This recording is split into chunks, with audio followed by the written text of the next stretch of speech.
Boa noite, como é que vocês vão? Hoje vamos para o nosso segundo podcast aqui da Edson Freitas de Siqueira e desdobramentos jurídicos no nosso dia a dia. Voltando agora para a sexta-feira passada, a nossa equipe se deparou quanto a um assunto que nós vemos discutindo há bastante tempo, em diversos casos de nossos clientes, e um assunto que começou até em 1990. Eu falo de uma questão tributária que diz respeito às multas. No Brasil se praticam multas fiscais, tanto a nível municipal como estadual e federal, multas que vão até 250% sobre o valor do tributo devido. Em que pese, saibamos todos nós, que a carga tributária no Brasil corresponde a quase 36%, ou seja, tudo que se vende no Brasil, 36% são impostos. E se nós presumirmos que uma multa de 100% eleva uma carga tributária de 36 para 72, e se for de 200%, a carga tributária se elevará de 32 para 64, 64 para 96, ou seja, quase 100% do valor do bem que se está tratando ou se tributando.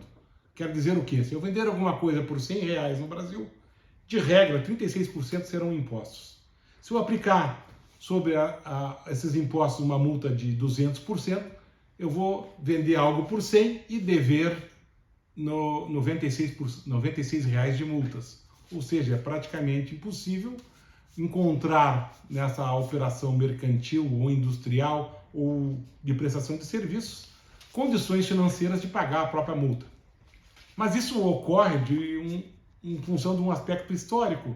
Nós tínhamos, há uns anos passados, e isso é recente e também é distante, inflações que chegavam ao patamar de quase 70% ao mês, isso antes de 94, antes de ocorrer as alterações, a mudança da moeda, antes do real, a inflação correspondia de 30% a 70% ao mês, era um absurdo, e não se tinha, portanto, de compelir e obrigar uma empresa a pagar um tributo, uma pessoa física, se não se aplicasse sobre o tributo atrasado uma multa de 100%, de 200%, que senão era muito interessante para o contribuinte deixar atrasar, né, esperar o mês passar, aplicava a correção monetária do mês por causa da inflação, e eu ganhava com 2 meses de inflação, eu ganhava 140%, se a inflação era 70% ao mês.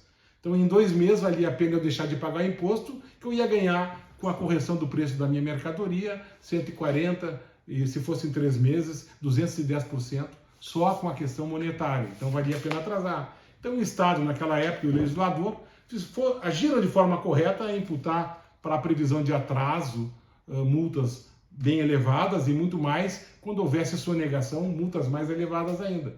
Acontece que do plano real em diante, não se justifica mais praticarem essas multas, porque as multas aplicadas sobre um tributo tornam impagável o próprio tributo.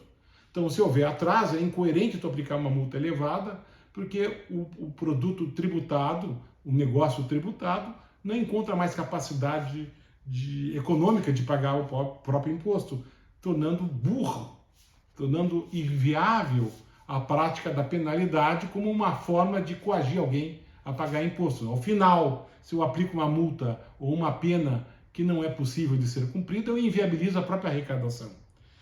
Diante disto, o que acontece? Nós levamos essas questões para os tribunais de justiça.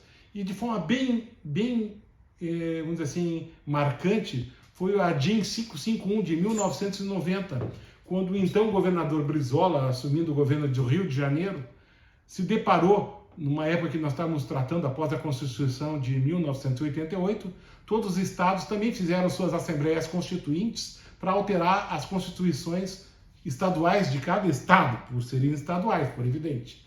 E lá no Rio de Janeiro se estabeleceu na Constituição do Estado do Rio de Janeiro que as multas por atraso iriam corresponder a 2/3 do imposto e as multas por infração a 5 vezes o valor do imposto, o que ia ser um absurdo. Então o governador do estado, já vendo que isso ia ser um absurdo de se cobrar e isso ia inviabilizar a arrecadação do ICMS no estado do Rio de Janeiro, promoveu uma ação direta de inconstitucionalidade o governador do estado moveu uma ação direta de inconstitucionalidade no Supremo Tribunal Federal, que levou o número de 551/1990, onde o governador do estado questionava a constitucionalidade dos artigos da Constituição Federal do Estado do Rio de Janeiro, apresentado pelos legisladores da Assembleia Estadual do Estado do Rio de Janeiro, pedindo a declaração de inconstitucionalidade desses artigos, dizendo que isso era uma prática de confisco, que é previsto na própria Constituição Federal como uma atividade tributária ilegal. Por que confisco? Porque como tu vai aplicar uma multa tão alta num negócio jurídico, de forma que a margem de lucro ou a própria capacidade econômica da transação tributada não seja capaz de absorver a incidência da multa. E nessa DIN foi decidido no Supremo Tribunal Federal que a multa acima de 20% do valor principal do tributo seria caracterizada como confisco. Quer dizer, se eu tenho um negócio jurídico tributado no valor de R$100, não poderia ultrapassar o acessório, que é a multa, a 20% do valor do tributo, pois se for a mais, isso caracterizaria confisco, porque o negócio jurídico em si não tem capacidade de pagar, diante do fato que todos nós sabemos que a média da margem de lucro de um negócio jurídico na área de serviços é 25%, o lucro de uma atividade industrial é em torno de 5%, e na área do comércio, bem menos que isso. Então, como é que eu vou ter uma margem de lucro de 5% e pagar um imposto de 40%? É impossível, ou acima de 20%, como foi previsto nessa DIN.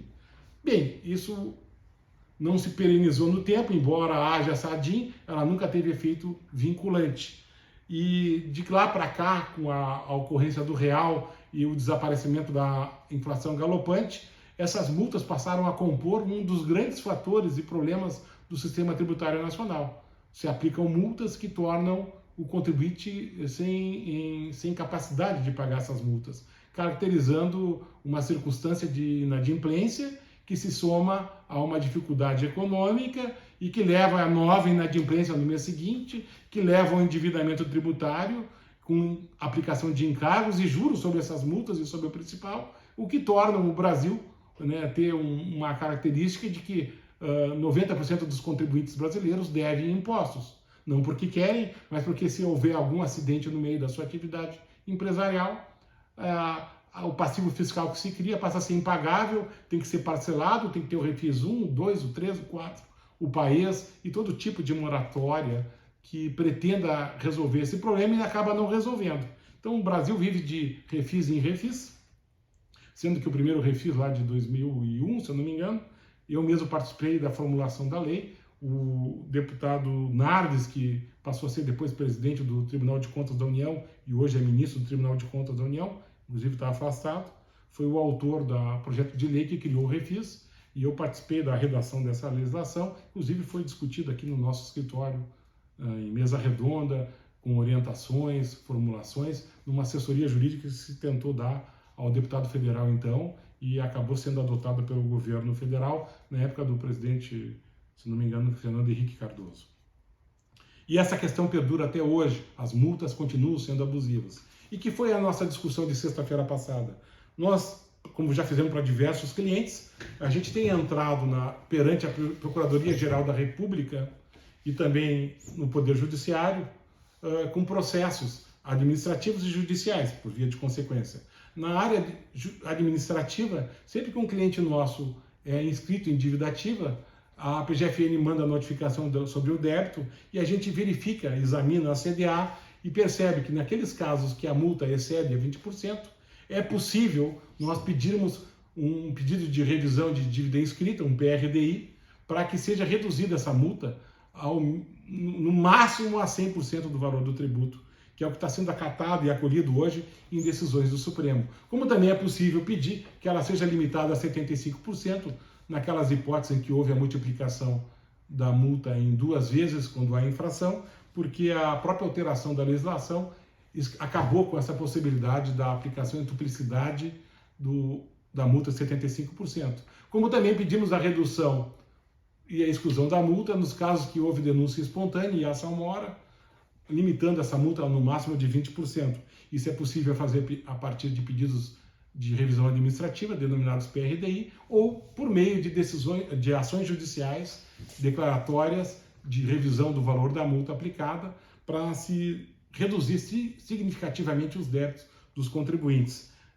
E isso é bem prudente, até porque se a gente verificar todo tipo de parcelamento e moratória que hoje o governo federal e estadual e até os municipais oferecem, sempre há uma cláusula prevendo que quem parcelar em longos prazos terão desconto de multas, de encargos e de juros.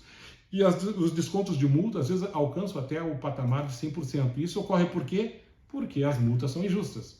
Porque o Poder Judiciário já tem se manifestado nesse sentido, passando a ser uma coisa diária nós discutirmos o percentual das multas aplicadas nos tributos municipais, estaduais e federais, e temos tido muito êxito. Nós temos acórdãos recentes de 2022, nós temos clientes nossos tendo esses ganhos de causa, nós temos atuado em execuções fiscais para reduzir as multas, modificar e retificar CDAs, como temos atuado antes disso nos PRDIs, ainda em fase administrativa, quando nossos clientes nos procuram mostrando para nós multas que excedem a 75% e com muito mais êxito, multas que excedem a 100%. Nós temos reduzido e isso tem importado de forma significativa na solução do passivo tributário de nossos clientes. E com isso, encerramos o podcast de hoje com uma boa notícia, entre tantas outras dificuldades que o empresário brasileiro tem diariamente, e nossa equipe aqui se dedica em cuidar disso. Boa noite e vamos em frente.